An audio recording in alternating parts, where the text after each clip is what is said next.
This is TWiT. There I was, minding my own business, when all of a sudden the eagerly anticipated Samsung Note 8 appeared before my very eyes. I have it here in a box. It's in a box. And I realized I ordered this on Samsung's site like early, way early. And yet I only just now got it. It just makes me wonder, because I know a lot of people, like Leo got this like more than a week ago. He ordered it about the same time. Russell got it like 2 or 3 weeks ago.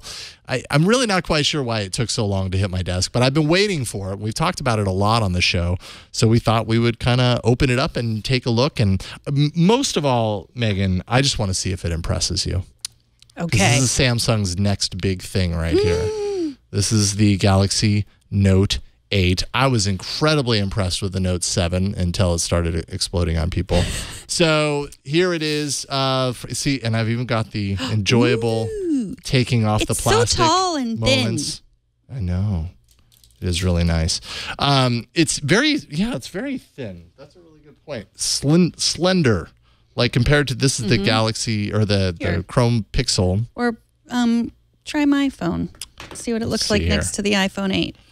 You can show those. They're not private. Sorry. Apparently, my phone updated while it was in the box, so I apologize about that. Interesting. Taller than the iPhone 8. Yeah, so it's taller, and, you know, the iPhone 8 is definitely a little wider.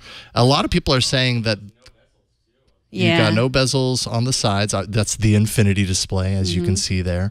The top and the bottom, very limited bezel. I wish I had the iPhone 10 so I could show that and see. You know, you can imagine a little notch right there. But here you go, Snapdragon 835 inside, 6 gigs of RAM. This is the 64 gig storage option for the Note. Here, I'll give you your phone back because holding two is kind of difficult. Break it. I won't. I don't ever break phones. Don't worry about that. That's not the truth. 6.3-inch infinity display. The S Pen. So I want to see if the S Pen. I haven't taken it out yet. It's down here. If I take it out and I just start drawing. So even on the lock screen, I can pull the S Pen out and start drawing, which is really nice. And I think you can save up to 100 of these, right? You just pop it out as you're going right on the screen, and you can save those notes without ever having to unlock your phone, which I'm going to say is probably a really nice use of the S Pen. Does it fit in there backwards? Oh! I thought they fixed that. Nope, it doesn't, but I can go ahead and write more notes on the screen. Pretty cool stuff. It does live translation of text, so if I'm in notes and everything, although I'm having a hard time getting out of this little user interface here. Let me see here. Did you put the pen back in order to make the user interface go? There we go. Now I'm out to the user screen. So if I had some text on here, I could highlight it and, you know, hovering over, you kind of see, I don't know if you can see that little dot. I see the dot. So when your pen is not completely on the screen, you get some extra features and stuff by tapping. Dang it. Yeah, it does. Does it have some Samsung? About like a half an inch. Does it have some bloatware on there? Probably, I'm guessing. It's been installing some of my apps in the background, so you'll see a lot of apps on there. Sorry, I've got that tilted weird. But you've got a whole folder of Samsung apps, and it gave me a whole menu right when I was logging in to say, you know, do you want to activate all of this? It made it really easy if you want to get in on Samsung's, you know, on all of Samsung's apps to just activate them all. I did not do that. But there, you know, there are actually some good stuff, some good things in here. Samsung Pay, for one.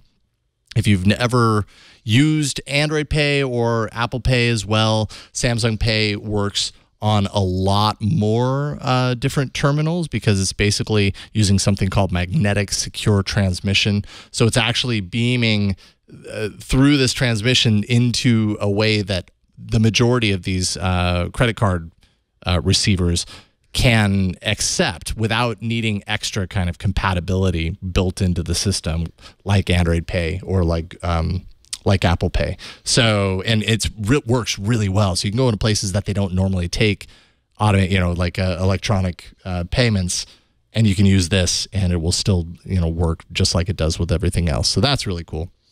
But that is the Note 8. It actually feels really nice. Zephyr in the chat room says, personally, I like some bezel. I think I like some bezel. bezel too. I don't know if that's just because my phone has bezels and yours doesn't, but I do think because I hold my fingers like this, and then you're like in the, do you ever find your fingers getting in the way? You mean like interfering on the side? Yeah. Like as I'm holding the device, like I'm doing it right now. I'm kind of being over eager with my fingers to see what it'll do with the edge panels. I was able to get it to trigger that way. I didn't really notice this to be as much of an issue as I think I expected it to be. On earlier versions, when they started doing the edge, it was really responsive. Like it didn't know how to reject. And I think they've gotten really good at kind of doing some of the palm rejection on the side and stuff, really doing testing about the fact that it really does suck if suddenly, you're just holding your phone like normal and things start firing off and you don't know how it happened. So I think they've done some work to kind of prevent against that. Like if I really try, I can get it to do things on the side, but and I'm sure it's going to happen randomly every once in a while, but they've done a good job of rejecting that. One exciting thing is now we can share a charger. We've never been able to do that before. I don't know how this is going to work. Here, I'm just going to set it on the table here because we don't have a close-up for this. Let's see. We haven't tried this yet. Wireless charging. Did you see the green? There's the green light. Did you see that? Hey, there it goes. And then it also charges mine. Wow. We can share chargers. Yeah. I mean, not at the same time, but I would have to. I get to say, don't bogart the charger, Jason. Here, you can have your charger back. Oh, thanks. Yeah, enjoy your charger. Well, have you've been using wireless charging for a little while now? What do you think? Since Friday? Yes, I love it. Yeah? I haven't had to put it directly on the charger or anything like that. This one's great. $13. You just set it on there. It's really hard to mess it up on setting it on there, Yeah. Oh, you know what I did mess up, though? Because I have the Kinu car mount, which I love, but works with a magnet. And guess what doesn't work with a magnet? Wireless charging. So the magnet's inside my case, and then I magnet it to the Kinu car mount, but then I realized that the wireless charging doesn't go through the magnet, and I made the mistake of really attaching. No, that would be ugly. You put it on the inside of the case, but I can't peel it off, but I'm going to have to because it will charge through the case, but not with this magnet on here, but I put it on my nice new leather case. So don't make that mistake if you use a magnet car mount. So, but you're going to have to remove it. Are you then going to put it on the outside, or are you just not going to use it at all? I don't know what I'm going to do. I don't know. Any answers? How do you, because I've tried so many car mounts, and I hate the car mounts that clip like this because they never fit. I like the magnets, and I think maybe if I move the magnet, there'll be a place. These are serious problems. This is not an ideal situation. I can understand. Also, I've read a lot of kind of reviews or comparisons between the Note 8 camera and what you have on the 8 Plus. How have you felt about the camera so far? I love it, and I did iOS today with Serenity Caldwell, and she showed me about the amazing videos that you can take too, 4K videos and just amazing stuff. So yeah, I love the portrait mode as we showed that off. Yeah, it's just so great. I feel like I have a professional grade camera that I can slip in my back pocket. Yeah, I mean, side by sides, like this has a great camera in there, but it seems like side by sides, a lot of people are kind of doing the shootouts, and they're siding more with the iPhone 8 over the Note 8, although low light performance tends to be better on the Note 8 than it is on the iPhone 8. And I think part of the reason for that is the optical image stabilization, that Samsung actually has that built into both of the rear-facing cameras on the Note 8. So both of those cameras are super stabilized. You get into a low light environment, you're able to,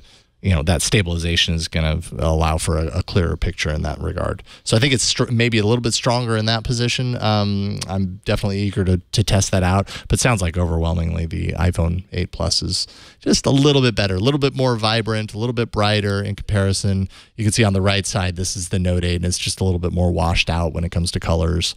Versus the left side, which is the iPhone 8 Plus. So, but yeah, I'm curious to play around with it. I'm like flush with phones right now. So like it was a dry spell, and now I've got the Jelly, the really tiny phone, which is a good antidote to the Note. You got both extremes here, basically. Did you put your SIM card in that little Jelly? Yeah, I've been using this as my phone for like the past 5 days now.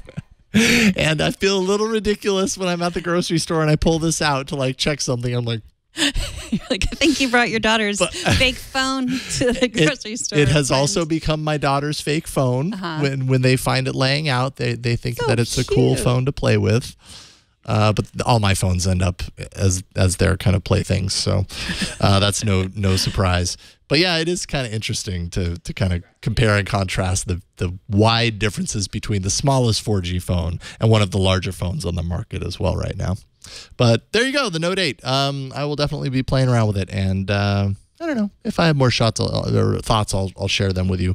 Definitely be sharing those on All About Android to more extent as the weeks progress.